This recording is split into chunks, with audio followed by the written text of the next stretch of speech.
Mais um escândalo entra em cena, dessa vez envolvendo um parente de alguém bem conhecido lá do alto escalão. O valor? 6,3 bilhões desviados do INSS.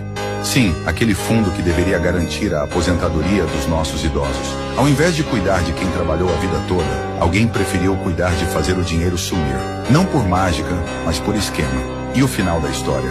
Ah, a gente já sabe como é. Alguém não sabia de nada, ninguém viu, ninguém ouviu. E no fim, muita gente fecha os olhos e passa aquele velho pano. Enquanto isso, o aposentado que rala desde os tempos do orelhão fica esperando o depósito pingar. Isso se sobrar algum trocado depois da revisão orçamentária. E claro, a cereja do bolo, o silêncio. Aquele silêncio confortável, conveniente, onde todo mundo finge que não viu nada. Porque escândalo só vira escândalo quando interessa. Por aqui, a indignação tem prazo de validade. E a impunidade?